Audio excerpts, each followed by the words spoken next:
Garana, bienvenue dans ce journal. Dans l'actualité de ce jeudi 7 octobre, session un peu houleuse à l'Assemblée. La solidarité nationale n'a pas été au rendez-vous selon les indépendantistes. Alors que les autonomistes ont salué le soutien indéfectible de la France, le collectif budgétaire a toutefois été adopté à l'unanimité. 5 Polynésiens sont désormais aptes à diriger des structures médico-sociales. Intérimaires depuis des années, ils ont enfin été titularisés grâce au Café Ruisse. Les explications dans un instant. Les auteurs enfin rétribués grâce à la SACEM. 2 ans qu'ils bénéficient entièrement de leurs droits, mais certains en perdent encore la faute aux enregistrements des œuvres. Et pour lui, c'est Internet qui lui permettra de partager ses plus grands tubes. Gabilou lance un concert en ligne. Il est l'invité de ce journal.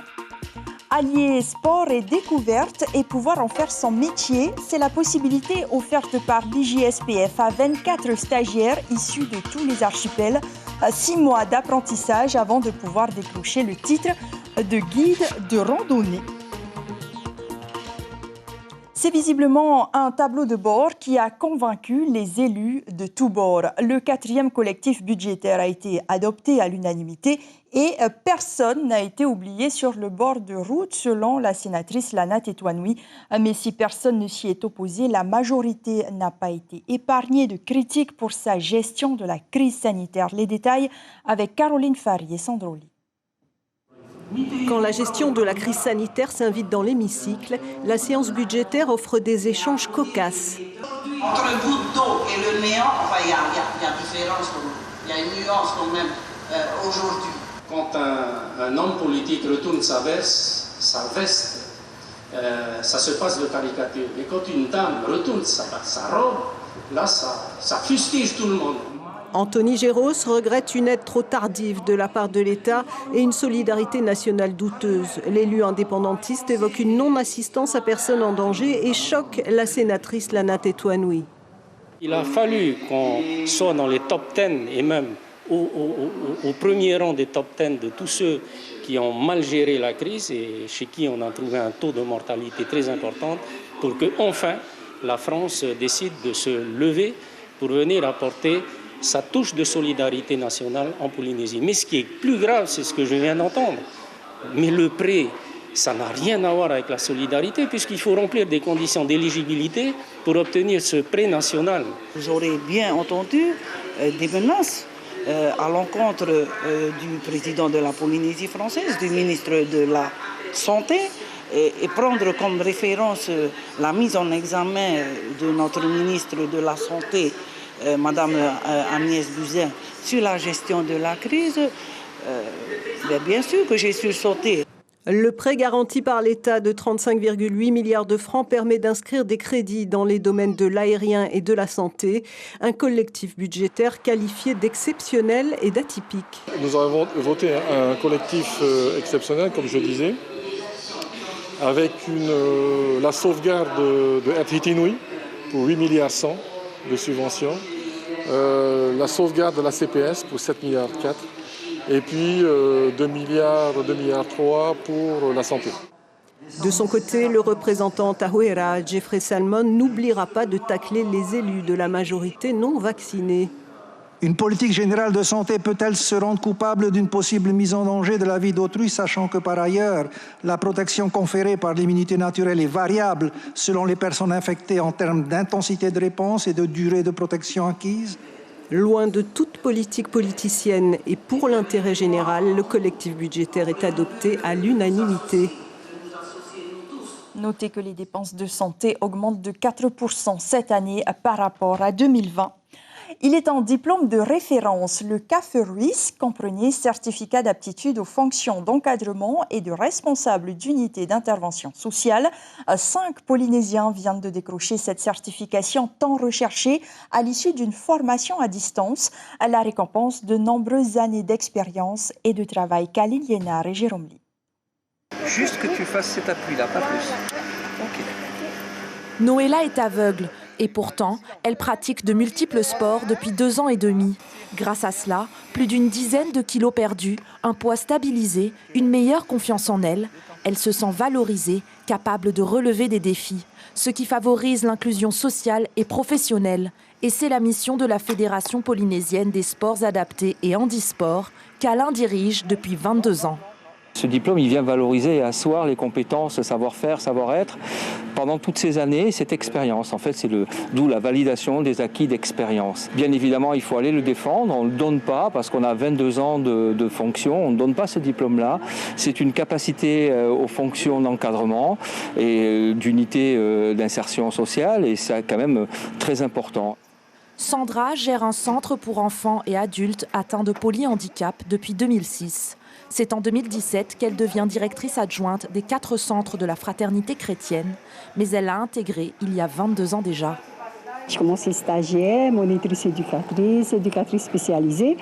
Et c'est vrai que le diplôme au-dessus était le CAFIERUS. Ça légitimait notre fonction de cadre, mais c'était aussi une demande de nos tutelles qui souhaitaient que tous les cadres des institutions, des associations soient diplômés à la hauteur de leur fonction. 22 années de dévouement au service des autres, à présent officialisées par ce certificat d'aptitude aux fonctions d'encadrement et de responsable d'unité d'intervention sociale. Un diplôme obtenu grâce notamment au soutien moral et logistique de la fédération Teniu o Tehuma. Les auteurs-compositeurs enfin rémunérés pour leurs œuvres, et cela grâce à la SACEM. 150 millions de francs pacifiques sont reversés chaque année en droits d'auteur. Mais pour en arriver là, la Société des auteurs, compositeurs et éditeurs de musique a dû réaliser un travail de titan pour que les mélodies polynésiennes continuent d'accompagner nos vies. À Nicolas Suir, Carmen Doum et Patrick Sing Sing.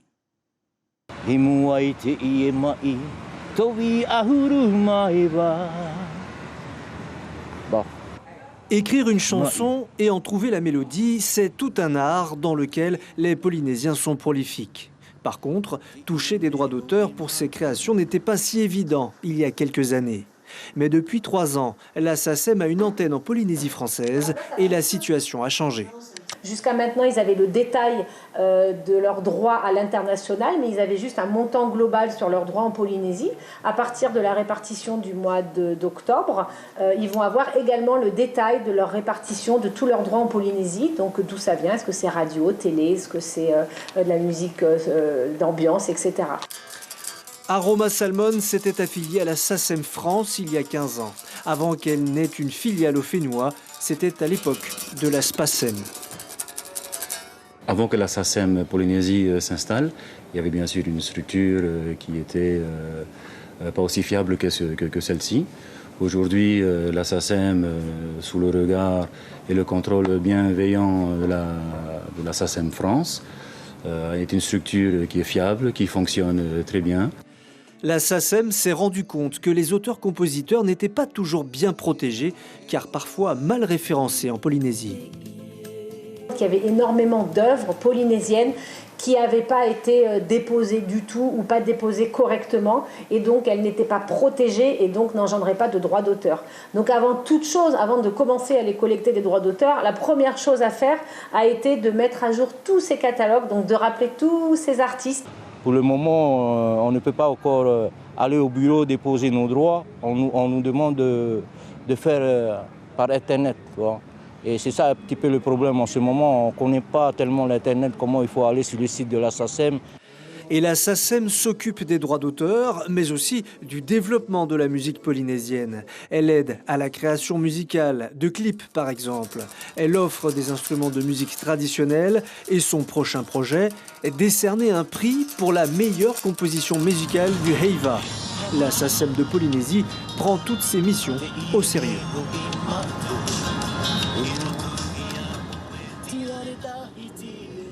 Et sachez qu'ils sont 500 artistes répertoriés en Polynésie. Et il y en a un que l'on ne présente plus puisque ces mélodies bercent nos quotidiens depuis 50 ans au moins. Agavilou Yarana. Bientôt 60 ans. Merci d'être sur Polynésie la première. Alors vous avez plus de 1800 titres à votre actif, dont certains ont été composés par vous. Alors aujourd'hui, est-ce que la SACEM a vraiment amélioré un petit peu la vie des compositeurs? Oui, il fallait donner un peu de temps. C'est normal. Pour ma part à moi, à la dernière réunion, j'ai toujours répété la même chose. Allez compléter vos dossiers. Lui, il parle d'Internet, il faut aller sur place, il y a un bureau, il y a des secrétaires, ils vont recevoir, il faut que les secrétaires écoutent les doléances des sociétaires. Donc, c'est ça que je peux dire. Mais il y a de l'argent maintenant. Virginie, elle a fait un sacré boulot de base, tu vois. Et donc, si on veut toucher notre argent, ceux qui font des galas, qu'ils déclarent les chansons qu'ils ont chantées, et après, ça va être dispatché sur les auteurs. Et moi, avec mon gala que je suis en train de faire, je vais payer au moins 8 ou 12% à la SACEM par rapport à ce que je vais gagner. Alors justement, vous parlez de votre gala, donc c'est un concert. Vous êtes le premier à vous lancer dans l'organisation d'un concert en live streaming. Ce sera ce samedi. C'est un petit peu déroutant pour quelqu'un comme vous qui a une relation particulière avec son public. Oui, parce qu'au départ, on ne voulait pas de monde, on voulait personne dans la salle. J'ai dit, je ne peux pas. Et j'aurais pu faire ça chez moi à Travaux, alors. Non, alors, donc, j'ai demandé à ce que je puisse avoir l'OTAC le 9 octobre et avec la moitié du public. Donc, c'est fait. Et ensuite, j'ai demandé aussi d'aller à 22h. On m'a dit non, on est à 21h. Donc, nous avons avancé notre spectacle à 18h30. Tout est prêt. En termes de logistique, est-ce que ça demande beaucoup de moyens aussi? Ça demande beaucoup de moyens. Il faut 5 caméras. Et moi, je veux que ça soit parfait par rapport à ce que les gens vont attendre du gala, de chez eux. Il y a des gens du monde entier qui vont cliquer, qui ont déjà commencé. Il y a la France, le Japon, l'Australie, il y a tout. La Nouvelle-Zélande, la Calédonie, et l'Amérique. Tout le monde est branché sur ce live streaming. Aujourd'hui, on n'a plus besoin de voyager. Je veux encore voyager. Mais on peut amener la Polynésie dans tout le monde entier par ces moyens d'aujourd'hui. Alors justement, vous vendez les places 15 €. Oui. C'était un moyen aussi pour vous de vous exporter à l'extérieur. Tu sais, souvent c'est gratuit. Mais aujourd'hui, on a des choses à payer. Donc on est obligé de faire payer au moins 15 €. Tous les 15 €, on va toucher peut-être entre 10 à 12. Parce qu'il y a quelque chose à payer à la plateforme. Maintenant, là, je ne suis pas là, moi. Je suis moi sur le côté artistique que je vais faire samedi, avec mes musiciens, Dani, tambourin, Anatole, Fariki, Charles, Tiheni, cette jeune chanteuse que j'ai pris derrière moi, qui joue merveilleusement le ukulélé, la percussion. J'ai Guillaume Matarere et ses choristes. Je te dis, c'est merveilleux ce qui va sortir de l'OTAC qui va aller dans les foyers samedi. Et justement, en euros, ça vous permettait de faire bénéficier à plus de monde qu'au Polynésiens. Oui, non, c'est parce que pourquoi l'euro, on a discuté de ça. L'euro, c'est parce qu'il y a beaucoup de la France qui vont regarder le spectacle. Donc, ça veut dire que vos fans sont plus à l'extérieur qu'au Fénois? Non, alors ici, c'est tout le monde qui est fan. Mais les gens, je ne sais pas s'ils vont savoir comment faire. Tu vois, il faut qu'ils aient le lien. Que je vais te laisser dire, mais il faut qu'ils aient le lien, qu'ils cliquent.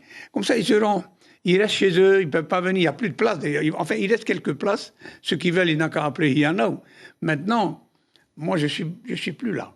Je suis déjà dans mon rêve de bien faire, de tenir mon cap, de bien faire ce qu'on va faire samedi soir. Voilà. Merci beaucoup, Gabilou. Donc, votre concert se tiendra le samedi 9 octobre à la Maison de la Culture. Et pour en profiter, rendez-vous sur tahitiwebcast.com/Gabilou à partir de 19h20. Et les cours de danse tahitienne se déconfinent aussi à Bora Bora. Les élèves de l'école Hivaiti ont retrouvé les plaisirs et les sensations que procure le Orit Haiti, que les restrictions sanitaires avaient emporté. Pour leur place à la détente, et puis si la situation le permet, elles pourront peut-être préparer un spectacle. On écoute ces réactions recueillies par Rosanam Aihuta. On n'en pouvait plus, oui, ça fait du bien. Oui, on est content toujours de danser, donc là, ouais, on est content. Avec tout ce qui s'est passé, on va juste commencer par danser déjà, parce que on peut pas vraiment se lancer sur le long terme à cause de ce qui se passe et tout, donc on ne sait pas vraiment si ça va durer longtemps. Donc pour le moment, on danse. Et la persévérance a payé pour Pouerani Tehuiotoa, Miss Tatao 2019. Elle fait partie des 11 finalistes du concours national qui compte pour la première fois dans ses rangs une Polynésienne face à 444 concurrentes. Elle a su conquérir le public, une belle marque de reconnaissance pour cette jeune femme qui a fait don de son corps au tatouage à 300 heures pour obtenir le résultat escompté. Le dernier réalisé a d'ailleurs réuni 5 tatoueurs en même temps, Patoum Amatui, et l'un d'entre eux, il répond à Ismaël Tahiata. C'est son tout premier tatouage et on a dû penser en une seule fois pour pas que ça déborde au niveau. Il faut que tout soit en harmonie. Ça vient des tripes, tout le monde a mis son énergie, son âme dessus elle et c'est pour ça aujourd'hui déjà à la base elle est forte, mais là elle a encore plus. Et en plus il vient s'impliquer l'énergie de tout le monde, comme Shelby qui est tout le temps pas derrière elle. Cette élection qui allie la beauté au tatouage existe depuis 3 ans et s'adresse à toutes les femmes âgées de 21 ans au moins. Retour au pays pour respirer l'air de Moorea. Ils sont les futurs passeurs d'horizon. Ils, ce sont les 24 stagiaires formés en ce moment même par l'IJSPF pour devenir guides de randonnée. Il faut dire que les vallées de la Polynésie s'y prêtent. Une vie au vert, par amour pour la nature et surtout pour le plaisir de partager. Mireille Gamblin et Marcel Bonneau ont grimpé avec eux sur une montagne de Veillaré. Regardez. Les amis, ne touchez pas les plantes, il y a des fourmis de feu. À l'écoute de la nature, les stagiaires partent à l'aventure. Aujourd'hui, c'est en haut de la montagne percée qu'ils ont rendez-vous. Les versants sont parfaits pour s'exercer aux techniques de corde. On va évoluer à 3 avec Inatea et Annette. Alors le but du jeu, on va faire un encordement en potence. Et le but du jeu, ce sera moi en tant que leader, je vais les guider dans la montagne. On aura une corde tendue entre nous. Le but du jeu, c'est d'avoir la corde tendue à tout moment pour enrayer les chutes. Hop, hop. Leur formateur, expert en randonnée, les initie aux meilleures techniques. Norbert est venu spécialement de métropole pour partager ses compétences et sa passion. La différence essentielle, c'est ça, c'est la présence de végétation énorme. Et donc on va utiliser les arbres, les racines solides pour faire des amarrages. Comment ils sont les stagiaires? Magnifique. Des stagiaires tout aussi motivés les uns que les autres, avec chacun leur projet professionnel en tête, mais surtout leur amour du Fénois. J'ai toujours aimé la pratique de la randonnée et lorsque je suis devenue maman, j'ai pris conscience en fait de l'importance de la transmission de notre culture, de notre histoire. Je suis tombée sur cette formation et je me suis dit que c'était le meilleur moyen d'allier le sport et la découverte de notre nature, de notre culture, de notre histoire. Un enrichissement d'autant plus fort que les stagiaires viennent de différents horizons. C'est très bonne ambiance et aussi permet de se connaître divers archipels aussi et diverses cultures aussi. On se partage entre nous. Les Marquises, les Australes, les îles Sullivan. J'adore la montagne, j'ai toujours aimé les arbres. Depuis tout petit âge, j'ai grimpé dans les arbres. C'était un des points de la Polynésie que je voulais revenir habiter ici dès le début. Dans la quête du fameux sésame, leur brevet professionnel de guide, ils ont aussi trouvé une nouvelle famille. La formation devrait rouvrir dans 5 ans. 8,5 millions de francs pacifiques, c'est le coût de cette formation entièrement supportée par le service du tourisme. C'est la fin de ce journal. L'information du jour, la gestion de la crise sanitaire s'est invitée dans l'hémicycle. Elle a été critiquée par les indépendantistes. Anthony Géros a même accusé l'État de non-assistance à personne en danger pour l'envoi tardif des renforts médicaux. À des propos qui n'ont pas laissé la sénatrice Lana Tétouani insensible. Mais malgré ces échanges cocasses, le collectif budgétaire a été adopté à l'unanimité. Le prêt garanti par l'État de plus de 35 milliards bénéficiera à Air Tahiti Nui et au secteur de la santé. Et demain, Ibrahim Ahmed-Aziz évoquera les faits de violence chez les jeunes adolescents dans votre émission L'Invité Café. Wilma Tehihira Sibar, psychologue clinicienne à la direction de la santé, sera l'invité café de la matinale radio. Et au quotidien, titre demain, la dépêche sur un faré en terre qui prend forme à la Mataya grâce à l'association Objectif Terre. Et Haïti Info n'a toujours pas bouclé son journal à 7h. Juste après ce journal, un programme que vous avez très apprécié fait son retour. Pawaura revient sur vos écrans avec une deuxième saison. Avec cette émission, nous irons à la rencontre des familles polynésiennes du Fénois, mais aussi celles installées à l'étranger. Un rendez-vous à retrouver tous les jeudis soirs. Il sera suivi ce soir donc de la série Small Axe. Merci de rester fidèle à votre chaîne publique. Je cède ma place à Stéphane Ratino pour vos journaux du week-end. Belinda Toumatariri présentera votre V.A. Haïti. Je vous souhaite un très bon week-end. Prenez soin de vous. J'aurai le plaisir de vous retrouver lundi.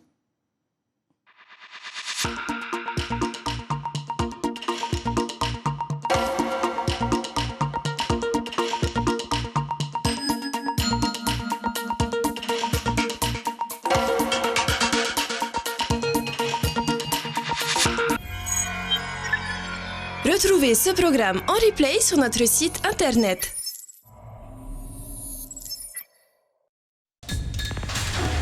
L'information en continu sur Polynésie la première, internet et réseaux sociaux.